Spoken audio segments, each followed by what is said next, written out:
हरे कृष्णा। प्रिय श्रोताओं, सुनते हैं श्री सत्यनारायण भगवान की पावन कथा। आपसे निवेदन है, कथा को पूरा जरूर सुनिएगा। कहते हैं ना, आधी कथा सुनने से फल भी आधा ही मिलता है। एक समय की बात है, नैशिरण्य तीर्थ में शोणिकादि 88,000 ऋषियों ने श्री सूत जी से पूछा, हे प्रभु, इस कलयुग में वेद विद्या रहित मनुष्यों को प्रभु भक्ति किस प्रकार मिल सकती है तथा उनका उद्धार कैसे होगा। मुनि श्रेष्ठ, कोई ऐसा तप बताइए जिससे थोड़े समय में ही पुण्य मिले और मनवांछित फल भी मिल जाए।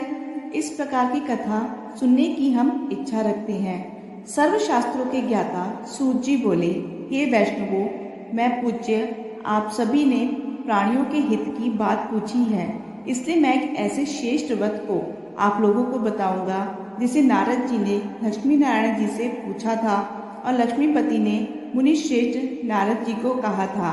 आप सभी इसे ध्यान से सुनिए। एक समय की बात है, योगीराज नारद जी दूसरों के हित की इच्छा के लिए अनेकों लोगों में घूमते हुए मृत्यु लोक में आ पहुँचे। यहाँ उन्होंने अनेक योनियों में जन्मे प्राय सभी मनुष्यों को अपने कर्मों द्वारा अनेकों दुखों से पीड़ित देखा।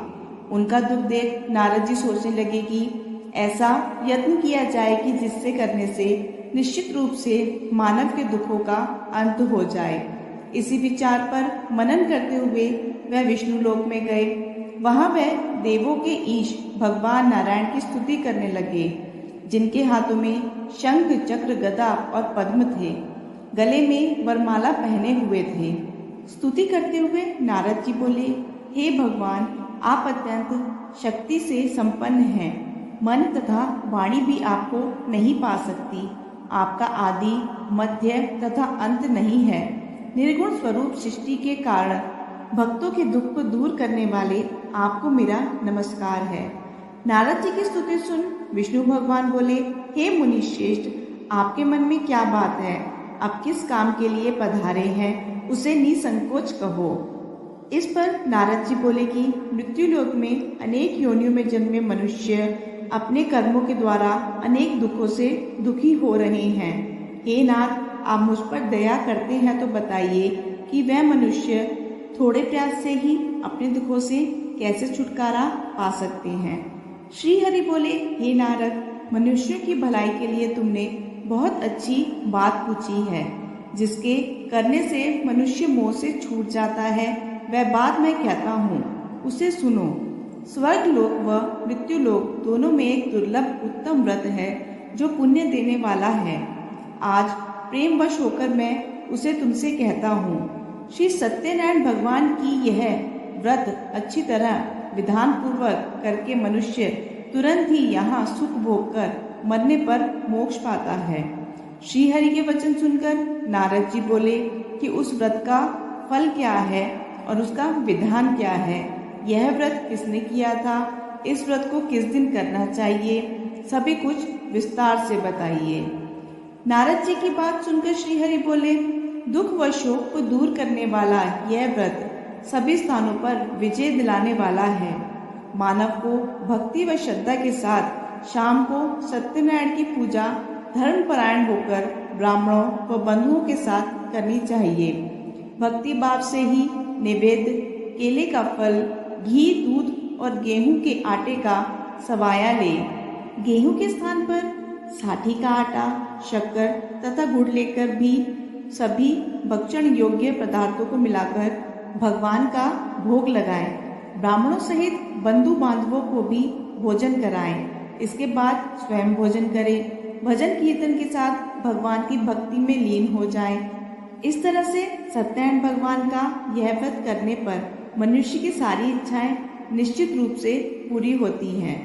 इस कलिकाल अर्थात कलयुग में मृत्यु लोक में मोक्ष का यही एक सरल उपाय बताया गया है। इति श्री सत्यनारायण व्रत कथा का प्रथम अध्याय संपूर्ण। श्री सत्यनारायण कथा द्वितीय अध्याय। सूत जी बोले, हे ऋषियों, जिसने पहले समय में इस व्रत को किया था उसका इतिहास कहता हूँ, ध्यान से सुनो। सुंदर काशीपुर नगरी में एक अत्यंत निर्धन ब्राह्मण रहता था। भूख प्यास से परेशान वह धरती पर घूमता रहता था। ब्राह्मणों से प्रेम से प्रेम करने वाले भगवान ने एक दिन ब्राह्मण का वेश धारण कर उसके पास जाकर पूछा, हे विप्र, नित्य दुखी होकर तुम पृथ्वी पर क्यों घूमते हो? दीन ब्राह्मण बोला, मैं निर्धन ब्राह्मण हूँ, भिक्षा के लिए धरती पर घूमता हूँ। हे भगवान, यदि आप इसका कोई उपाय जानते हो तो बताइए। विद ब्राह्मण कहते हैं कि सत्यनारायण भगवान मनोवांछित फल देने वाले हैं, इसलिए तुम उनका पूजन करो। इसे करने से मनुष्य सभी दुखों से मुक्त हो जाता है। वृद्ध ब्राह्मण बनकर आए सत्यनारायण भगवान उस निर्धन ब्राह्मण को व्रत का सारा विधान बताकर अंतर्ध्यान हो गए। ब्राह्मण मन ही मन सोचने लगा कि जिस व्रत को विद ब्राह्मण करने का कह गए हैं, मैं उसे जरूर करूँगा। यह निश्चय करने के बाद उसे रात में नींद नहीं आई। वह सवेरे उठकर सत्यनारायण भगवान के व्रत का निश्चय कर भिक्षा के लिए चला गया। उस दिन निर्धन ब्राह्मण को भिक्षा में बहुत धन मिला, जिससे उसने बंधु बांधवों के साथ मिलकर श्री सत्यनारायण भगवान का व्रत संपन्न किया। भगवान सत्यनारायण का व्रत संपन्न करने के बाद वह निर्धन ब्राह्मण सभी दुखों से छूट गया और अनेक प्रकार की संपत्तियों से युक्त हो गया। उसी समय से यह ब्राह्मण हर माह इस व्रत को करने लगा। इस तरह से सत्यनारायण भगवान के व्रत को जो मनुष्य करेगा, वह सभी प्रकार के पापों से छूटकर मोक्ष को प्राप्त होगा। जो मनुष्य इस व्रत को करेगा, वह भी सभी दुखों से मुक्त हो जाएगा। सूत जी बोले, इस तरह से नारद जी से नारायण जी का कहा हुआ श्री सत्यनारायण व्रत को मैंने तुमसे कहा। हे विप्रो, मैं अब और क्या कहूँ? ऋषि बोले, हे मुनिवर, संसार में उस विप्र से सुनकर और किस किस ने इस व्रत को किया, हम सब इस बात को सुनना चाहते हैं। इसके लिए हमारे मन में श्रद्धा का भाव है। सूत जी बोले, हे मुनियों, जिस जिसने इस व्रत को किया वह सब सुनो। एक समय वही विप्र धन व ऐश्वर्य के अनुसार अपने बंधु बांधवों के साथ इस व्रत को करने को तैयार हुआ। उसी समय एक लकड़ी बेचने वाला बूढ़ा आदमी आया और लकड़ियां बाहर रखकर अंदर ब्राह्मण के घर में गया। प्यास से दुखी वह लकड़हारा उनको व्रत करते देख विप्र को नमस्कार कर पूछने लगा कि आप यह क्या कर रहे हैं तथा इसे करने से क्या फल मिलेगा, कृपया मुझे भी बताइए। ब्राह्मण ने कहा कि सब मनोकामनाओं को पूर्ण करने वाला यह सत्यनारायण भगवान का व्रत है। इसकी कृपा से ही मेरे घर में धन्य धान्य आदि की वृद्धि हुई है। विप्र से सत्यनारायण व्रत के बारे में जानकर लकड़हारा बहुत प्रसन्न हुआ। चरणामृत लेकर और प्रसाद खाने के बाद वह अपने घर गया। लकड़हारे ने अपने मन में संकल्प किया कि आज लकड़ी बेचने से जो धन मिलेगा उसी से श्री सत्यनारायण भगवान का उत्तम व्रत करूंगा। मन में इस विचार को लेकर बूढ़ा आदमी सिर पर लकड़ियां रख उस नगर में बेचने को गया जहां धनी लोग ज्यादा रहते थे। उस नगर में उसे अपनी लकड़ियों का दाम पहले से 4 गुना अधिक मिलता है। बूढ़ा प्रसन्नता के साथ दाम लेकर केले, शक्कर, घी, दूध, दही और गेहूं का आटा ले और सत्यनारायण भगवान के व्रत की अन्य सामग्रियां लेकर अपने घर गया। वहां उसने अपने बंधु बांधवों को बुलाकर विधि विधान से सत्यनारायण भगवान का पूजन और व्रत किया। इस व्रत के प्रभाव से वह बूढ़ा लकड़हारा धन, पुत्र आदि से युक्त होकर संसार के समस्त सुख भोग अंतकाल में वैकुंठ धाम चला गया। इति श्री सत्यनारायण व्रत कथा का द्वितीय अध्याय संपूर्ण। श्री सत्यनारायण कथा तृतीय अध्याय। सूत जी बोले, हे श्रेष्ठ मुनियों, अब आगे की कथा कहता हूँ। पहले समय में उल्कामुख नाम का एक बुद्धिमान राजा था। वह सत्यवता और जितेंद्रिय था। प्रतिदिन देवस्थानों पर जाता था और निर्धनों को धन देकर उनके कष्ट दूर करता था। उसकी पत्नी कमल के समान मुख वाली तथा सती साध्वी थी। भद्रशिला नदी के तट पर उन दोनों ने श्री सत्यनारायण भगवान का व्रत किया। उसी समय साधु नाम का एक वैश्य आया। उसके पास व्यापार करने के लिए बहुत सा धन भी था। राजा को व्रत करते देखकर वह विनय के साथ पूछने लगा, हे राजन, भक्ति भाव से पूर्ण होकर आप यह क्या कर रहे हैं? मैं इससे सुनने की इच्छा रखता हूँ, तो आप मुझे बताइए। राजा बोला, हे साधु, अपने बंधु बांधवों के साथ पुत्रादि की प्राप्ति के लिए एक महाशक्तिमान श्री सत्यनारायण भगवान का व्रत व पूजन कर रहा हूँ। राजा के वचन सुनकर साधु आदर से बोला, हे राजन, मुझे इस व्रत का सारा विधान कहिए। आपके कथानुसार मैं भी इस व्रत को करूँगा। मेरी भी संतान नहीं है और इस व्रत को करने से निश्चित रूप से मुझे संतान की प्राप्ति होगी। राजा से व्रत का सारा विधान सुन व्यापार से निवृत्त हो वह अपने घर गया। साधु वैश्य ने अपनी पत्नी को संतान देने वाले इस व्रत का वर्णन कह सुनाया और कहा कि जब मेरी संतान होगी तब मैं इस व्रत को करूँगा। साधु ने इस तरह के वचन अपनी पत्नी लीलावती से कहे।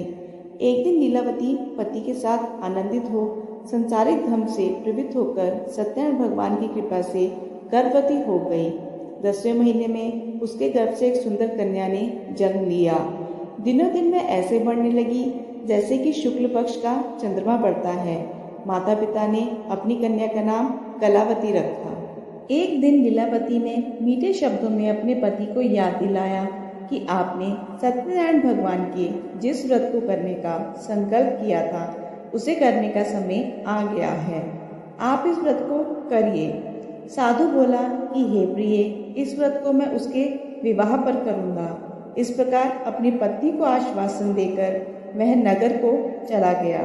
कलावती पिता के घर में रह रही दिनों दिन बड़ी होने लगी। साधु ने एक बार नगर में अपनी कन्या को सखियों के साथ देखा तो तुरंत ही दूत को बुलाया और कहा कि मेरी कन्या के लिए योग्य वर देखकर आओ। साधु की बात सुनकर दूत कंचन नगर में पहुंचा और वहां देखभाल कर लड़की के सुयोग्य वाणिक पुत्र को ले आया। सुयोग्य लड़के को देख साधु ने बंधु बांधवों को बुलाकर अपनी पुत्री का विवाह कर दिया। लेकिन दुर्भाग्य की बात ये थी कि साधु ने अभी भी श्री सत्यनारायण भगवान का व्रत नहीं किया। इस पर श्री भगवान क्रोधित हो गए और श्राप दिया कि साधु को अत्यधिक दुख मिले। अपने कार्य में कुशल साधु बनिया जमाई को लेकर समुद्र के पास स्थित होकर रत्नासारपुर नगर में गया। वहां जाकर दामाद ससुर दोनों मिलकर चंद्रकेतु राजा के नगर में व्यापार करने लगे। एक दिन भगवान सत्यनारायण की माया से एक चोर राजा का धन चुराकर भाग रहा था। उसने राजा के सिपाहियों को अपना पीछा करते देखा तो उसने चुराया हुआ सारा धन वहां रख दिया जहां साधु अपने जमाई के साथ ठहरा हुआ था। राजा के सिपाहियों ने साधु वैश्य के पास राजा का धन पड़ा देखा तो वह ससुर जमाई दोनों को बांधकर प्रसन्नता से राजा के पास ले गए और कहा कि उन दोनों चोरों को हमने पकड़ लिया है, आप आगे की कार्यवाही की आज्ञा दें। राजा की आज्ञा से उन दोनों को कठिन कारावास में डाल दिया गया और उनका सारा धन भी छीन लिया गया। श्री सत्यनारायण भगवान के शाप से साधु की पत्नी भी बहुत दुखी हुई। घर में जो धन रखा था उसे चोर चुरा के ले गए। शारीरिक तथा मानसिक पीड़ा व भूख प्यास से अति दुखी हो अन्न की चिंता में कलावती एक ब्राह्मण के घर गई। वहां उसने श्री सत्यनारायण भगवान का व्रत होते हुए देखा, फिर कथा भी सुनी। वह प्रसाद ग्रहण कर रात को घर वापिस आई। माता ने कलावती से पूछा कि हे पुत्री, अब तक तुम कहाँ थी? तेरे मन में क्या है? कलावती ने अपनी माता से कहा, हे माता, मैंने एक ब्राह्मण के घर में श्री सत्यनारायण भगवान का व्रत देखा है। कन्या के वचन सुन लीलावती भगवान के पूजन की तैयारी करने लगी।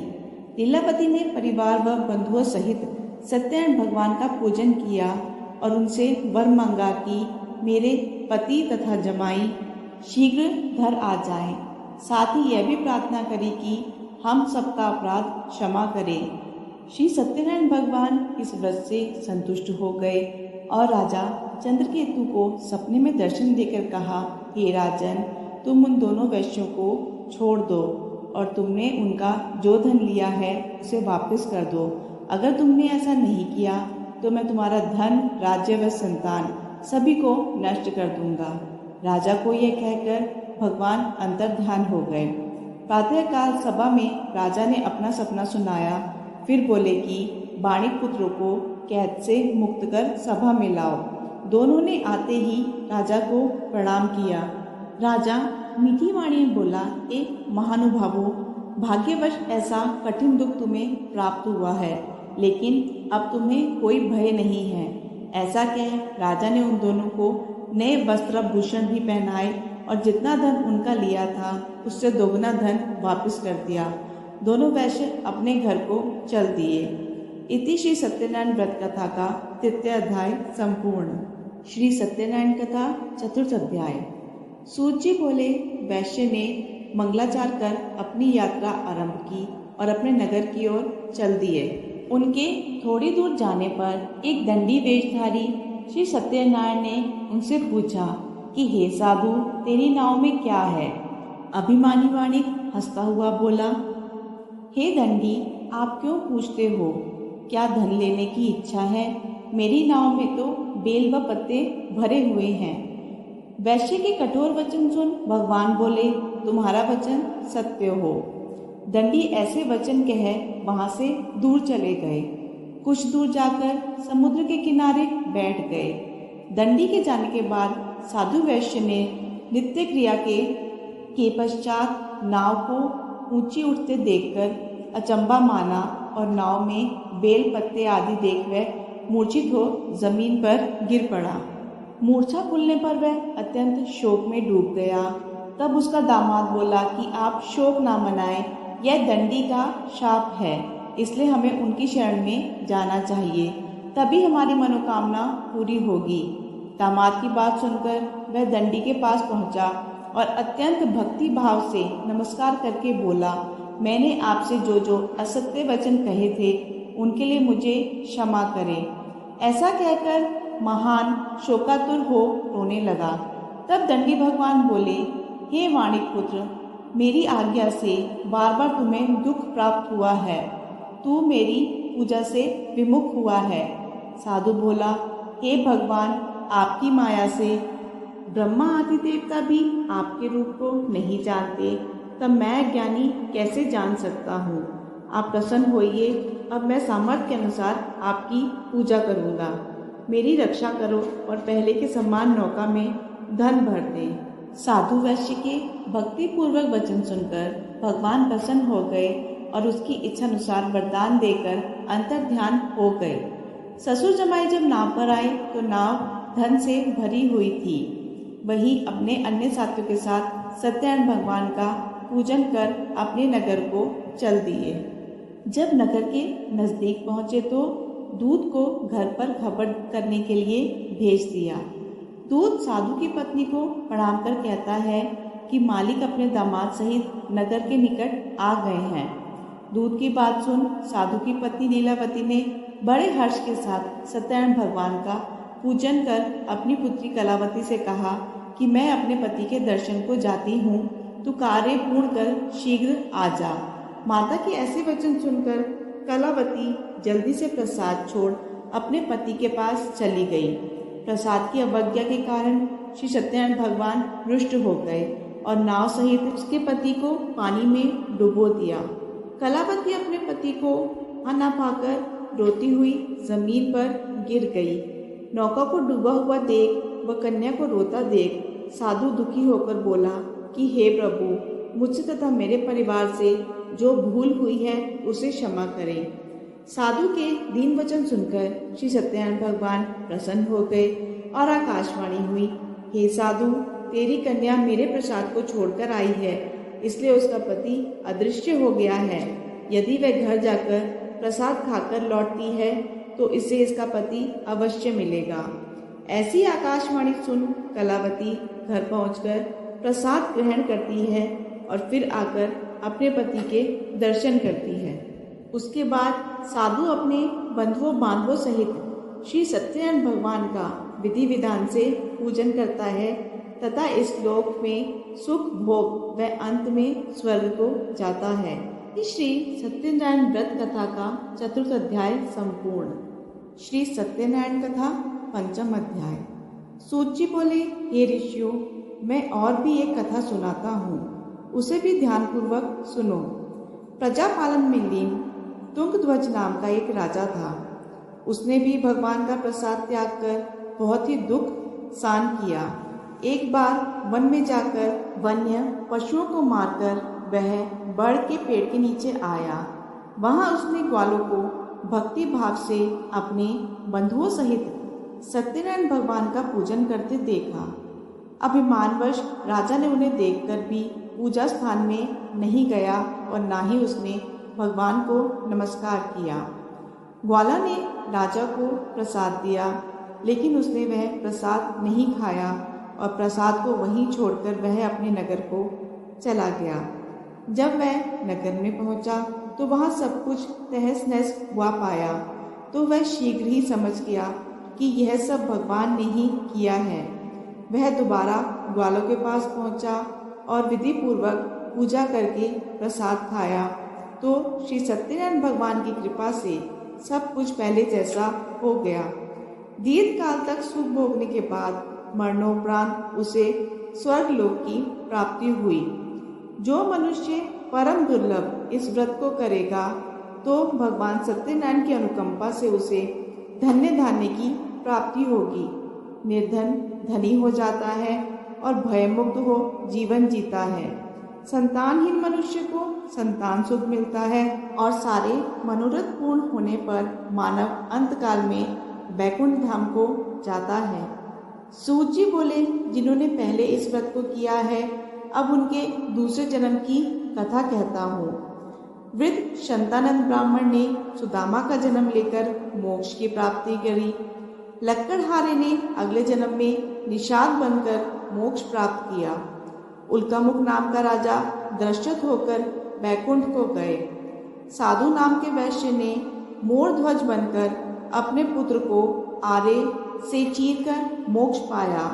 महाराज तुंगध्वज ने स्वयंभू होकर भगवान में भक्ति युक्त हो कर्म कर मोक्ष पाया। इति श्री सत्यनारायण व्रत कथा का पंचम अध्याय संपूर्ण। आशा है आपको ये वीडियो पसंद आई होगी। वीडियो को लाइक शेयर ज़रूर कीजिएगा और चैनल को सब्सक्राइब करना ना भूलिएगा। धन्यवाद।